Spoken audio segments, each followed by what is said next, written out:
안녕하세요. 또 까먹었어요.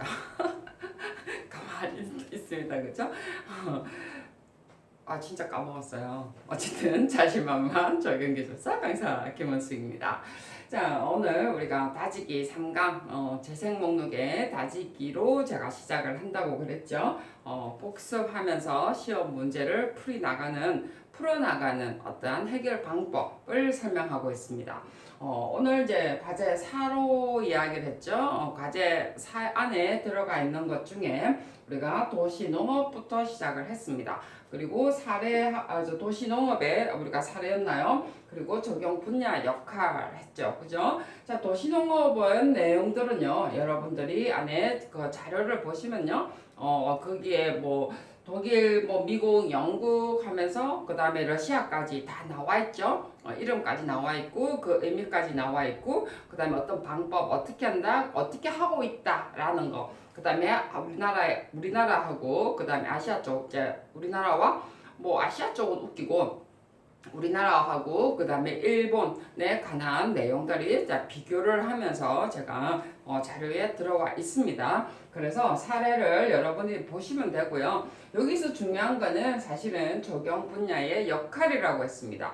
자, 그러면서 앞 시간에 제가 도시농업이 된 어떠한 유래를 이야기를 했죠. 그죠? 도심화되면서 자연에 대한 핵이었고요. 그 다음에 젠트리피케이션도 우리가 도심의 리어버니즘이라는 개념이었습니다. 그죠? 리어버니즘, 그 다음에 젠트리피케이션, 제너레이션, 그 다음에 뉴어버니즘이라는 단어들이 이제 같은 어떤 개념들이죠. 조금의 의미는 다르지만 그래도 거의 같은 맥락의 단어입니다.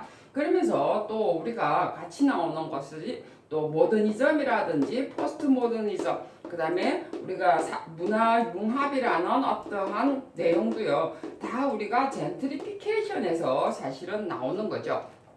그리고 이제 이렇게 하면서 우리가 도심의 어떤 재부흥이에요. 일단은 한국말로 하면은 도심의 재부흥입니다. 법으로는 도심을 재부흥하기 위해서는 도시 어떤 재구조, 그죠? 재구조화라는 단어가 나오게 돼 있죠. 자, 시험 문제에 재구조화한다라는 단어들이 나와 있습니다. 단어가 나와 있는 것이 아니고요. 시험 문제가 우리가 도시 재구조는 하지만은 우리가 육교라든지 이런 것이 고가도로, 옛날에 고가도로에는 2차선 이런 고가도로가 있었는데 지금은 우리가 고가도로를 이제는 안전진단해서 이제 차들이 많아지니까, 그죠? 통행량이 많아지다 보니까 교통량이 많아지다 보니까 이제는 그런 것 가지고는 안 되는 거죠. 그래서 완전히 철거를 해서 다시 만드는 이런 과정들. 그래서 이제 우리가 재구조화라는 단어가 이제 나오기 시작하는 거죠. 자, 이제 이렇게 하려고 보니까 법이 만들어져야 되죠. 그죠? 이걸 마음대로 할 수는 없습니다. 그래서 우리가 도시재생법이라는 것이 나오게 됩니다. 도시재생법뿐만이 아니라 그 다음에 환경의 어떠한 주거환경재생, 그죠? 주거환경재생법이라는 것도 나오게 되고요. 또 이제 앞에 우리가 사례 부작용 해결 방안 하면서 우리가 적용 분야의 역할 저번 시간에 이야기를 했죠. 우리가 적용 분야의 역할은요, 결국은 업과 다운의 개념이죠. 무엇을 업하고 무엇을 다운을 시킬 것이냐는 거죠. 아무래도 사회 문화 어떤 도심에 여러분들이 도시에 지금 서울에 주로 사시잖아요. 그죠? 자, 여러분들은 무슨 문제를 가지고 있나요? 어떤 문제들을 지금 가지고 있는가를 생각을 해 보시면 알겠죠. 아니면 여러분들이 도심에 오래 살고 있는 여러분의 상사한테 이야기를 들어보면 되겠죠. 그죠? 그러면은 어떤 문제가 나올 수 있을 거고, 여러분들은 그러면 우리는 어떻게 해주면 될까라고 생각을 해볼 필요가 있다는 거예요. 항상 이야기지만 인간 문제예요. 한마디로 사람이 살아가는 문제잖아요. 그렇기 때문에 자, 이제는 도시농업 사례가 아까도 이야기했지만 도시농업은 가장 기본은 자연에 대한 획이라고 그랬어요. 그죠? 자연에 대한 획이고요. 그 다음에 우리가 환경에 대한 불신이었죠. 불신에서 자기가 먹거리를 자기가 하겠다라는 것에 관한 개념이었고요. 그 다음에 우리나라의 어떤 도시농업은 커뮤니티, 물론 외국도 마찬가지였어요. 커뮤니티고요. 그래서 자연회기는 우리가 어떻게 해결해 줄 것인가?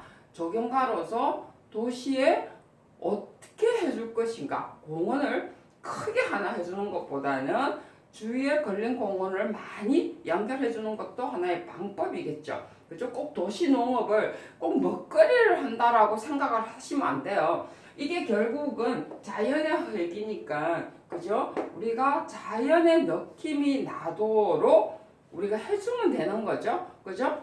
그래서 커뮤니티도 마찬가지고, 자연의 느낌이 나도록 공헌을 해주는데, 주위에 늘 가까이에 자연이 있도록 해주면서 사람과의 해주는 거죠. 그러면서 이게 우리가 도시 계획 쪽으로 가서는요, 우리가 작은 도시를 우리가 지향하는 어떤 개념이 됐다는 거야. 그래서 이제 불신을 이제 해소하기 위해서 우리가 환경 문제를 어떤 문제, 환경의 어떠한 오염 문제라든지, 그 다음에 안전의 문제, 그 다음에 재해 문제, 이런 것을 우리가 다운을 시키주면 되겠죠. 안전은 물론 확보해주고 재해를 다운시키는 방법. 자, 전부 다 적용해서 다루는 문제입니다. 그래서 이게 조경의 역할이에요. 그죠? 자, 여러분 이게 어떻게 할 것인가? 자, 여러분 앞에 계속 공부했던 부분들이었습니다. 솔직히. 그래서 농업 사례를 적으면서 앞에 어떤 이런 농업 사례가 있는데, 이런 농업 사례는 말 그대로 각각 독일이나 미국, 그 다음에 영국에 이런 것이 도시 농업이 여러분 어떤 먹거리에 어디에 있고 무엇을 심고 이게 중요한 것이 아니고, 나중에 조경분야 역할로 연결시키기 위해서 여러분들이 어떤 내용을 적어야 되느냐는 거죠. 결국은 자연회기 불신 커뮤니티에 관한 내용을 여러분이 발췌를 하셔야 된다는 거죠. 그죠? 그래 해야만이 나중에 조경 분야의 역할로서는 우리가 환경오염을 낮추기 위해서라든지 아니면 커뮤니티라든지 이런 것을 하기 위해서 우리가 각각 동네마다 작은 공원을 만들어주고 자연화시키고 짜고 저짜고 단어가 티 나온다는 거죠. 그리고 저 더 가서는 말 그대로 환경오염을 막을 수 있는 방법의 어떤 우리가 많이 하잖아요. 그죠? 재해도 우리가 물재해가 있잖아요. 홍수. 그제 이런 내용들. 자, 결국은 투수성 문제 이런 것부터 레인시티 다 이런 것도 재해를 저감시키는 하나의 방법이죠. 자, 그래서 조경 분야의 역할은 이렇게 나와야만이 앞에 도시 농업의 사례가 같이 맞아떨어집니다. 자, 그 다음에 이제 젠트리피케이션이 앞에도 이야기했던 것처럼 우리가 도심의 재부흥이라고 했어요. 그래서 자, 도심의 재부흥을 하려고 보니까 다 사실은 같이 연결되는 거예요. 단지 어디다가 포인트를 맞추느냐 문제마다 포인트가 있죠. 그죠? 아까 도시 농업에 관해서 우리가 적고 조경 분야 역할을 적는 것처럼 이번에는 젠트리피케이션의 의미가 이런 것의 내용이 있고, 그 다음에 사례로서 젠트리피케이션의 사례는요, 도심 재부흥이나 주거재생법 아니면 도시재생 하면서 우리가 사례가 나오든지, 아니면은 결국은 이것도 마찬가지죠. 도시의 농업도 우리가 도심의 재부흥의 한 부분일 수도 있습니다. 그죠? 앞에 이야기했죠. 도시의 농업이 결국은 뭐 때문에 도심의 재부흥까지는 아니었지만 도심에 들어와서 살다 보니까 어떤 여러 가지 문제가 생겨서 만들어진 거죠. 그죠? 자, 그래서 도시 해결 방법은 도심의 농업을 확대화시킨다라고 하나가 나와도 상관이 없죠. 그죠? 그래서 지금 만약에 도시 농업을 제가 연결을 시키자면 이렇게 연결을 해서 해결 방안은 도시농업을 앞에 확대시키는데 공원에 확대시킬 수도 있겠죠. 그래서 우리 조경의 도시농업은 공원에 들어가 있습니다. 물론 이제 우리가 산림이라든지 그다음에 식품이라든지 이런 것은 농업 뭐 식품부 같은 경우는 도시농업이 다른 쪽으로 가 있지만 실제 우리는 도시농업이 어디로 들어가 있다고요? 공원 안에 하나의 한 분야로 들어가 있습니다. 그래서 이제 이런 것이 우리가 확대를 더 많이 시켜야 된다. 공원으로서 확대를 시킨다라는 내용들이 들어갈 수 있겠죠. 그죠? 자, 그래서 이제 이렇게 하나 적을 수도 되고, 어쨌든 지금은 여기 이제 젠트리피케이션 의미 사례는 여러분들이 금방 제가 의미는 이야기했습니다. 그죠? 자, 사례를 이번에는 이제는 또 다르게 적을 수도 있겠죠? 자, 여러분 사례는 어떻게 여러분 적겠습니까? 앞에 우리가 뭐라고 했나요? 앞에 도시의 어떤 재구조화라고 했습니다. 육교만 아니면 고가도로만 재구조화하나요? 아니죠. 그죠? 공원 자체도 재구조화할 수 있습니다. 자, 기출문제도 보면요. 공원을 새롭게 조성한다라는 문제도 나와 있습니다. 어떤 문제인가요? 제가 한번 보면요. 도시공원의 미래를 보여주는 이라는 타이틀로 문제가 나와 있습니다. 그죠? 그 다음에 서울 광화문 광장의 재구조화라는 시험도 나왔어요. 자, 그 다음에 앞에 도시 변화에 대응하는 도시공원의 미래를 적절히 보여주는 다운스뷰 파크라고 나오죠. 다운스뷰 파크가 앞에 지금 젠트리피케이션의 도시 재구조화, 그죠? 도시 공원의 미래를 보여준다고 그래요. 시험 문제에서 그래 나왔습니다. 그죠? 자, 그 다음에 또 뭐가 있나요? 앞에, 그 다음에 지금 재구조화 하면서 광화문 나왔죠. 그죠? 광화문 나왔고, 다운스뷰 파크 나왔고, 그 다음에 또 앞에 또 우리가 뭐가 시험에 또 나왔나요? 저기 앞에 뭐였죠? 우리가 다운스뷰 파크하고 옆에 있는 것이 하나 또 있었죠. 그죠? 앞에 뭐였죠? 하이라인도뿐만 아니라 슈퍼킬런, 그죠? 슈퍼킬런 같은 경우도 마찬가지죠. 이것도 사실 우리가 말 그대로 젠트리피케이션의 도시의 어떤 재구조입니다. 자, 왜 그러냐면요. 이것도 지금 어디서 나오죠? 도심 재부흥을 위해서 도시재생법에 의해서 만들어진 거거든요. 자, 앞에 주거환경재생법 같은 경우는 우리나라의 어떤 적용으로 봐서는 그 북서울 북서울의 수백 꿈인가 뭐 이런 거 나왔죠? 꿈의 숲, 그죠? 북서울 꿈의 숲 같은 경우는 주거재생법에서 나왔고요. 그래서 앞에 제가 항상 이야기지만 법 자체를 묻지는 않았기 때문에 우리가 또 뭐 도시공원법 안에 뭐 있는 공원의 종류를 써라 이랬으면 그 자체 공원 막 적어야 되겠지만 지금 우리는 이 문제 자체 계획론은 실제로 법 자체를 묻지는 않습니다. 그리고 뭐 굳이 법을 안 적어도 상관은 없지만 법을 이해를 해야만이 이 문제를 잘 풀 수 있다는 거죠. 그래서 우리가 법 공부, 어떤 법의 어떤 주체라든지 이 문제가 왜 나왔는가, 이 내용들을 하기 위해서 어떤 법을 적용을 시켜져 있는가, 이런 공부를 하는 이유 중에 하나가 다 이런 것 때문에 하는 거야. 문제를 잘 풀기 위해서 내가 어떤 역사와 맥락을 가지고 이런 내용들을 할 것이냐라는 것을 해야 된다는 거죠. 물론 우리가 재생법에 하면서 북서울의 꿈의 숲 같은 경우도요, 우리가 말 그대로 사례, 젠트리피케이션의 사례를 넣어도 됩니다. 물론 젠트리피케이션이라는 것이 우리나라에 어떠한 적용되는 경우는 아니지만 어쨌든 이것을 우리가 한국말로 풀이하자면, 그죠? 도심의 재부흥이잖아요. 도심의 재부흥으로서 나오는 내용들이기 때문에 실제 우리나라의 어떤 적용으로 봐서는 꿈의 숲, 그 다음에 앞에 무슨 문제였나요? 광화문, 그죠? 광화문이라든지 광화문의 어떠한 개발 계획이라든지 하니까 개발 계획이라면 좀 그렇다, 그죠? 이거는 진짜 재구조화죠. 리뉴얼이라는 개념이죠, 그죠? 그 다음에 또 뭐가 있나요?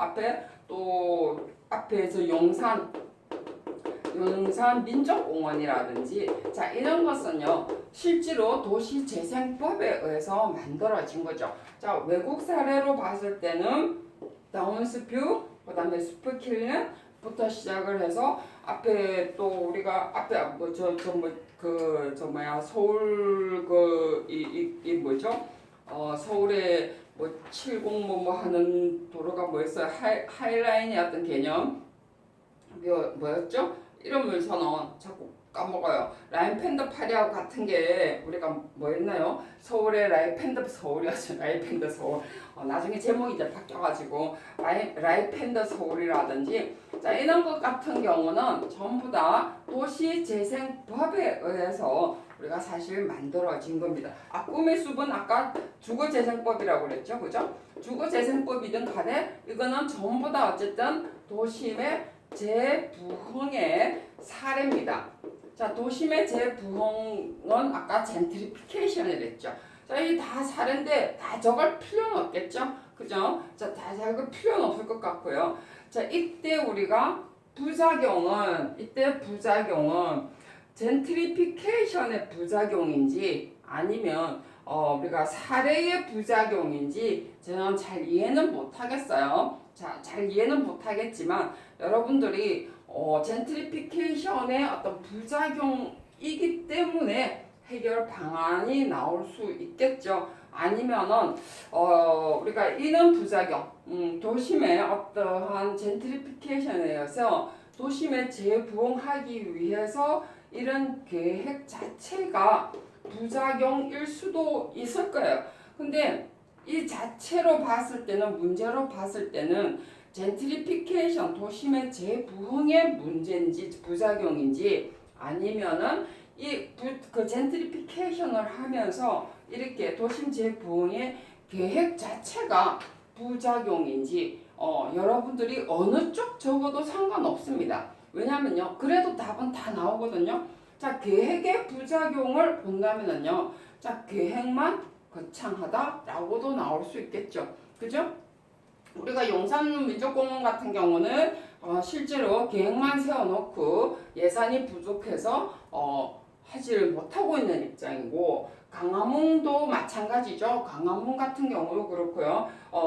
지금 뭐 꾸베숲 같은 경우는 의외로 계획은 거창한데 나중에 계획 자체가 이게 축소되는 경향이라든지 그 다음에 계획 자체는 전부 다 국제 공모까지 해놓고 그러니까 실시 설계하는 과정에서 바뀐다라든지 이제 이런 것은 전부 다 부작용이죠. 그죠? 계획의 부작용입니다. 그렇지만 만약에 젠트리피케이션의 부작용의 어떤 개념으로 본다면 똑같아요. 미국 도시의 어떤 과정 중에서 도심에서 생기는 부작용이라는 거죠. 그죠? 자, 그래 놓고 이제 해결 방안은 말 그대로 거꾸로 해주면 돼요. 말 그대로, 그죠? 계획을 좀 현실화시키는 방법, 예산을 어떻게 확보하는 방법, 그 다음에 사회 문화, 그 다음에 사회 문화의 어떤 융합하는 방법, 그 다음에 환경을 업시키는 방법, 안전을 업시키고 재해를 다운시키는 방법을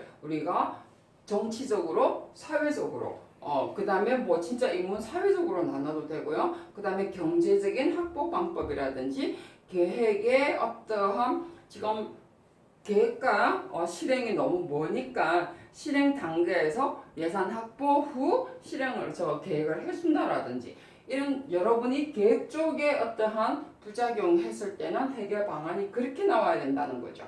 그래서 어떤 문제를 여러분들이 봤을 때 해결 방안 이런다고 해서 그냥 막 나오는 것이 아니고 앞에 어떤 부작용을 썼느냐 젠트리피케이션의 어떤 의미로 부작용을 썼으면 젠트리피케이션의 해결 방안을 쓰면은 앞에 똑같고요. 앞에 지금 독일 농업 사례 하면서 적용 분야 역할적으로 부작용에서 해결 방안이 나와야 되고, 그 다음에 계획을 해서 도심 재부흥을 하면서 생기서 계획을 만들었는데 이런 계획의 어떤 부작용이었으면 해결 방안은 또 조금 달라지겠죠. 그죠? 그래서 여러분들이 이 문제에 근데 어떤 쪽으로 써도 상관은 없어요. 계획으로 부작용을 쓰든 젠트리피케이션의 어떤 계획 쓰든. 근데 제가 볼 때는 계획의 부작용 같아요. 계획, 그죠? 이렇게 만들어졌는데 도심의 부흥에 의해서 만들어졌는데 실제로 너무 공약적으로 해서 그 시기에 때만 계획을 해놓고 부풀려 놓고 그 이후에 실행하는 것은 예산이 없어서 못한다. 아니면은 원래 계획은 해놓고 실제로 실행하는 과정에서 너무 축소했던 경향이 있다라고 하는 부분들. 그래서 해결 방안은 말 그대로 예산 확보를 잘해주고 그 다음에 실행 단계에서 우리가 국제 공모를 바로 해주는 방법 이런 것도 있을 수 있겠죠. 그 다음에 이제 또 그 공모하는 과정에서도 또 마찬가지죠, 그죠?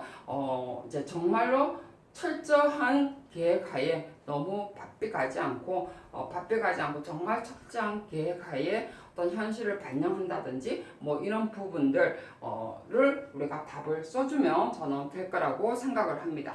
자, 여기까지가 우리가 젠트리피케이션 하고요. 도시 농업 사례를 가지고 물론 이제 여러분이 연결시키든 안 시키든 상관은 없는데 이러한 역사적인 맥락 그리고 우리가 법을 꼭 적을 필요는 없다지만 이는 법 자체를 알면은 이 문제를 해결할 수 있는 방법이 훨씬 많아진다는 거죠. 그리고 풍부해진다는 거. 자, 다음 시간에는 우리가 어떤 문제로 가지고 갈 거냐면 앞에 나왔던 것처럼 도심의 재부흥의 도시 재구조화라는 내용을 가지고요. 어떤 문제들이 나왔는가 그리고 어떤 문제를 서로가 연결시킬 수 있고 어떻게 그 문제를 보고 풀 수 있을 것인가 라는 걸 가지고 할 겁니다. 당연히 과제 4쪽에서 내용들을 발췌를 할 거죠. 자, 여러분 4강으로 여러분과 함께 하도록 하겠습니다. 수고하셨습니다.